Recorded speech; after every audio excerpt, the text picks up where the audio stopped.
မင်္ဂလာပါ SNN YouTube Channel မှာပြန်လည်ကြိုဆိုလိုက်ပါတယ်ဒီနေ့ကျွန်တော်တို့ပြောပြပေးသွားမှာကတော့မြန်မာနိုင်ငံသားတိုင်းရင်ထဲမှာဂုံယူဝင့်ကြွားမှုတွေအပြည့်နဲ့ကြည့်ရှုခဲ့ရတဲ့ UFC 328ပွဲမှာမြန်မာဂုံဆောင်ဖိုက်တာဂျော်ရှူအာဗန်ရဲ့အောင်ပွဲအကြောင်းပဲဖြစ်ပါတယ်မေလ10ရက်2026ခုနှစ်မှာကျင်းပခဲ့တဲ့ဒီပွဲစဉ်ဟာဂျော်ရှူအာဗန်အတွက် Flyweight Champion ခါဘကိုကာကွယ်ရမယ့်အရေးကြီးဆုံးပွဲတစ်ပွဲဖြစ်တယ်လို့သူ့ရဲ့ပြိုင်ဘက်ဂျပန်ဖိုက်တာတာဆူရိုတိုင်ယာရာကလည်းထိတ်တန်းစွမ်းရည်ပိုင်ရှင်တူဖြစ်တာကြောင့်ပွဲမစခင်ကတည်းကပရိသတ်တွေကြားမှာရင်ခုန်စိတ်လှုပ်ရှားမှုတွေပြင်းထန်ခဲ့ပါတယ်ဒီပွဲဟာဘလို့အကျိတ်နဲ့ရှိခဲ့လဲဂျော်ရှူအာဗန်ကဘလို့နီးစနစ်တွေနဲ့အနိုင်ယူခဲ့လဲမြန်မာနိုင်ငံအတွက်ဘလို့ဂုဏ်ယူစရာတွေယူဆောင်လာခဲ့လဲဆိုတာကိုအသေးစိတ်ခွဲခြမ်းစိတ်ဖြာတင်ဆက်ပေးသွားမှာဖြစ်ပါတယ်ဂျော်ရှူအာဗန်ခရီးလန်ဂျော်ရှူအာဗန်ဆိုတာမြန်မာသွေးပါတဲ့ဖိုက်တာတဦးအနေနဲ့ MMA လောကမှာတဖြည်းဖြည်းခြေလန်းကျဲလာခဲ့သူပါသူ့ရဲ့ MMA ခီးလန်းကလွယ်ကူခဲ့တာတော့မဟုတ်ပါဘူး American ပြည်ထောင်စုမှာကြီးပြန့်ခဲ့ပေမဲ့မြန်မာယဉ်ကျေးမှုနဲ့အားကစားစိတ်ဓာတ်ကိုရင်ဝယ်ပိုက်ပြီးလေ့ကျင့်စ조사ခဲ့သူပါဒေတာတွင်ပြိုင်ပွဲတွေကနေစတင်ခဲ့ပြီးတပွဲပြီးတပွဲအတွေ့အကြုံတွေရယူရင်သူ့ရဲ့စွမ်းရည်တွေကိုမြင့်တင်ခဲ့ပါတယ်သူ့ရဲ့ထူးခြားတဲ့တိုက်ခိုက်ဟန်မလျှော့သောဇွဲနဲ့စိတ်ဓာတ်ကြောင့်မကြာခင်မှာပဲကမ္ဘာအကြီးဆုံး MMA အဖွဲ့အစည်းဖြစ်တဲ့ UFC ရဲ့စိတ်ဝင်စားမှုကိုရရှိခဲ့ပါတယ် UFC တဲ့ကိုရောက်ရှိလာပြီးနောက်မှာလဲဂျော်ရှူအာဗန်ဟာသူ့ရဲ့အရည်ချင်းတွေကိုလက်တွေ့ပြသနိုင်ခဲ့ပါတယ် Flyweight တန်းမှာထိပ်တန်းဖိုက်တာတွေနဲ့ရှင်ပြိုင်ထိုးသက်ခဲ့ပြီးအနိုင်ပွဲတွေကိုဆက်တိုက်ရယူခဲ့ပါတယ်သူ့ရဲ့တိုက်ခိုက်မှုပုံစံကပြင်းထန်ပြီးမြန်ဆန်တဲ့ striking နဲ့ကောင်းမွန်တဲ့ takedown defense တွေနဲ့ပြိုင်ဖက်ကိုဖိအားပေးနိုင်တဲ့ pressure fighting တွေပါဝင်ပါတယ်ဒီလိုစွမ်းရည်တွေကြောင့်ပဲသူဟာ Flyweight တန်းရဲ့ထိပ်ဆုံးကိုရောက်ရှိလာခဲ့ပြီး Champion ခါဖက်ကိုပါစွတ်ခူးနိုင်ခဲ့တာဖြစ်ပါတယ်ဂျော်ရှူအာဗန်ဟာသူ့ရဲ့ပွဲတိုင်းမှာမြန်မာနိုင်ငံသားတူဖြစ်ကြောင်းကိုဂုဏ်ယူစွာဖော်ပြလိရှိပြီးမြန်မာပြည်သက်တွေရဲ့အားပေးမှုကိုအခိုင်အမာရရှိထားသူလည်းဖြစ်ပါတယ်ဂျော်ရှူအာဗန်ရဲ့ပြိုင်ဘက်ဖြစ်တဲ့တက်ဆူရိုတိုင်ရာကလည်းလက်ရှိ MMA လောကမှာအလားအလာအရှိဆုံးဂျပန်ဖိုက်တာတွေထဲကတဦးပါသူ့ရဲ့စံချိန်ကလည်းအထင်ကြီးစရာကောင်းပြီးမရှုံးနိုင်သေးတဲ့ဖိုက်တာတဦးဖြစ်နာမည်ကြီးခဲ့ပါတယ်တိုင်ရာဟာ grappling နဲ့ submission ဘိုင်းမှာအထူးကျွမ်းကျင်ပြီးပြိုင်ဘက်တွေကိုမြေပြင်မှာချုပ်ကင်ပြီးအနိုင်ယူလေ့ရှိပါတယ်သူ့ရဲ့ BJJ Brazilian Jiu-Jitsu စွမ်းရည်ကအလွန်မြင့်မာပြီးပြိုင်ဘက်တွေကိုမြေပြင်မှာတစ်ချိန်ရောက်သွားပြီဆိုရင်အလွယ်တကူအခွင့်အရေးမပေးတတ်ပါဘူး Striking ဘိုင်းမှာလည်းတဖြည်းဖြည်းတိုးတက်လာတာကိုတွေ့ရပါတယ်ပွဲမစခင်ကတည်းက Tatsuro Taira ဟာ Joshua Van အတွက်အလွန်အန္တရာယ်များတဲ့ပြိုင်ဘက်တဦးဖြစ်ကြောင်း MMA ကျွမ်းကျင်သူတွေကခန့်မှန်းခဲ့ကြပါတယ် Taira ရဲ့ grappling စွမ်းရည်က Van ရဲ့ striking ကိုထိန်းချုပ်နိုင်မလားဒါမှမဟုတ် Van ရဲ့ striking က Taira ရဲ့ grappling ကိုကျော်လွှားနိုင်မလားဆိုတာကပွဲရဲ့အဓိကမိခွန်းဖြစ်ခဲ့ပါတယ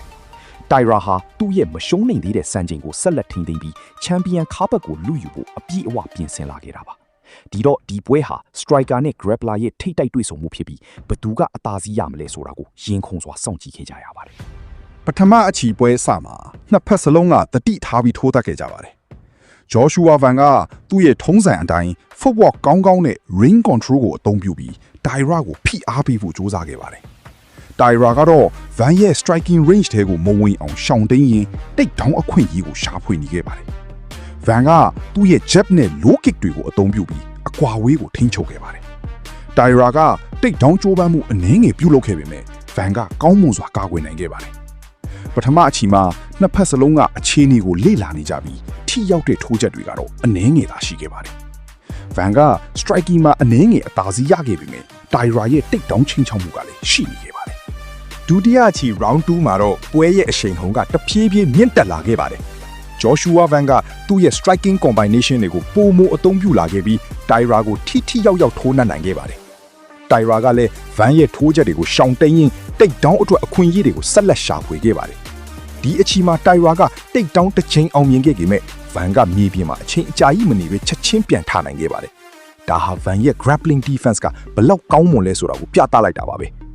Van ကပြန်ထပြီးနောက်မှာသူ့ရဲ့ counter striking တွေနဲ့ Taira ကိုထပ်မံဖိအားပေးခဲ့ပါတယ်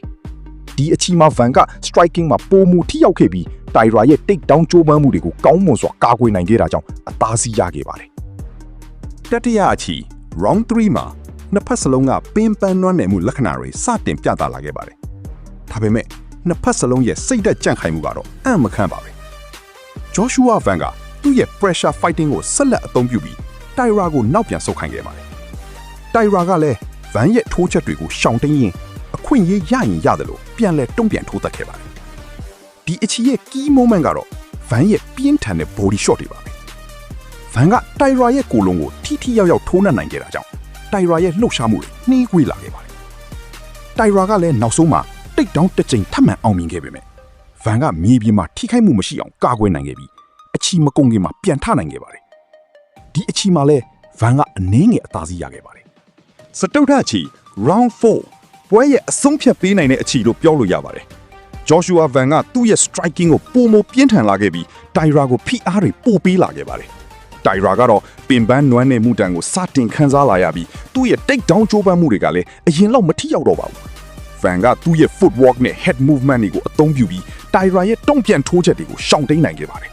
ဒီအချိန်မှာဗန်ကတိုင်ရာကိုထိထိရောက်ရောက်ထိုးနှက်နိုင်ခဲ့ပြီးတိုင်ရာရဲ့မျက်နှာမှာလည်းဒဏ်ရာတွေစတင်တွေ့လာရပါတယ်ဗန်ရဲ့စိတ်တက်ကြန့်ခိုင်မှုနဲ့အနိုင်လိုခြင်းစိတ်ကဒီအချိန်မှာအထင်ရှားပေါ်လွင်ခဲ့ပါတယ်တိုင်ရာကအသက်ရှူအားခက်ခဲလာပြီးသူ့ရဲ့လှုပ်ရှားမှုတွေကလည်းတိတိတသာနှီးကွေးလာခဲ့ပါတယ်ပြင်စမအချီအဆုံးသက်နောက်ဆုံးပြင်စမအချီကိုရောက်ရှိလာတဲ့အခါမှာတော့ဂျော်ရှူအာဗန်ကအစောပိုင်းအချီတွေကတည်းကစူဆောင်းထားတဲ့အားသားချက်တွေကိုအပြည့်အဝအသုံးချနိုင်ခဲ့ပါတယ်တိုင်ရာကတော့အလွန်မြင့်ပင်ပန်းနွမ်းနယ်နေပြီဖြစ်ပြီးဗန်ရဲ့ပြင်းထန်တဲ့ထိုးချက်တွေကိုမခံနိုင်တော့ပါဘူးဗန်ကတိုင်ရာကို ring ရဲ့တောင်းတနေရာမှာပိတ်မိအောင်လုပ်ပြီးပြင်းထန်တဲ့ combination တွေနဲ့ဆက်တိုက်ထိုးနှက်ခဲ့ပါတယ်တိုင်ရာကသူ့ကိုယ်သူကာကွယ်ဖို့ကြိုးစားခဲ့ပေမဲ့ဗန်ရဲ့ထိုးချက်တွေကအလွန်ညံဆန်ပြီးပြင်းထန်လွန်းတာကြောင့်မခံနိုင်တော့ပါဘူးနောက်ဆုံးမှာတော့တိုင်လူကြီးကတိုင်ရာကိုဆက်လက်ထိုးတက်ခွင့်မပြုတော့ဘဲပွဲကိုရပ်တန့်လိုက်ပါတယ်ဒီလိုနဲ့ဂျော်ရှူအာဗန်ဟာပြင်စမအချီ10မိနစ်73စက္ကန့်မှာ TKO နဲ့အနိုင်ရရှိပြီးသူ့ရဲ့ flyweight champion ခါဘတ်ကိုအောင်မြင်စွာကာကွယ်နိုင်ခဲ့ပါတယ်ဂျော်ရှူအာဗန်ရဲ့ဒီပွဲကသူ့ရဲ့စွမ်းရည်တွေကိုအပြည့်အဝပြသနိုင်ခဲ့တဲ့ပွဲတစ်ပွဲလို့ပြောလို့ရပါတယ်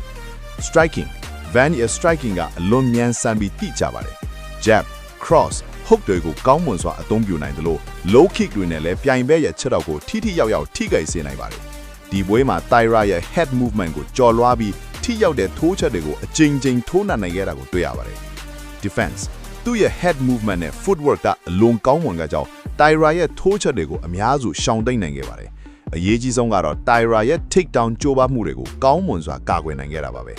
grappling ဘိုက်မှာအားတာတဲ့တိုင်ရာကိုမြေပြင်မှာအခွင့်အရေးမပေးခဲ့တာဟာ Van ရဲ့အဓိကအောင်မြင်မှုလျှို့ရက်တစ်ချက်ဖြစ်ပါတယ်။ပွဲတစ်လျှောက်လုံးမှာ Joshua Van ဟာအလွန်တည်ငြိမ်ပြီးသူ့ရဲ့ game plan ကိုအစအဆုံးလိုက်နာနိုင်ခဲ့ပါတယ်။တိုင်ရာရဲ့ grappling ကိုရှောင်ရှားပြီး striking မှာအားတာစီယူဖို့ကြိုးစားခဲ့တာကိုတွေ့ရပါတယ်။ပင်ပန်းနွမ်းနယ်လာတဲ့အခါမှာလည်းစိတ်ဓာတ်မကျဘဲဆက်လက်ဖိအားပေးနိုင်ခဲ့တာဟာသူ့ရဲ့ fight IQ နဲ့ composure ကိုပြသနေတာပါပဲ။ Van ကပွဲတစ်လျှောက်လုံးတိုင်ရာကိုနောက်ပြန်ဆုတ်ခိုင်းပြီးဖိအားပေးနိုင်ခဲ့ပါတယ်။ ring control ကိုကောင်းမွန်စွာအသုံးပြုပြီးတိုင်ရာကိုထောင်းထဲမှာပိတ်မိအောင်လုပ်နိုင်ခဲ့တာကြောင့်နောက်ဆုံးမှာ TKO နဲ့အနိုင်ရရှိခဲ့တာဖြစ်ပါတယ်။ဒီပွဲဟာ Joshua Van ရဲ့ mixed martial arts စွမ်းရည်တွေတိုးတက်လာပုံကိုအထင်ရှားပြသလိုက်တာပါပဲ။သူဟာ flyweight တန်းမှာအပြည့်အဝအောင်မြင်မှုရရှိနေပြီဖြစ်ပြီးသူ့ရဲ့ champion ခါဘတ်ကိုလည်းကာကွယ်နိုင်ခဲ့တာကြောင့်သူ့ရဲ့နေရာကပိုမိုခိုင်မာလာခဲ့ပါတယ်။ Joshua Van ရဲ့ဒီအောင်ပွဲဟာမြန်မာနိုင်ငံသားတိုင်းအတွက်တကယ်ကိုဂုဏ်ယူစရာကောင်းတဲ့အောင်ပွဲတစ်ပွဲဖြစ်ပါတယ်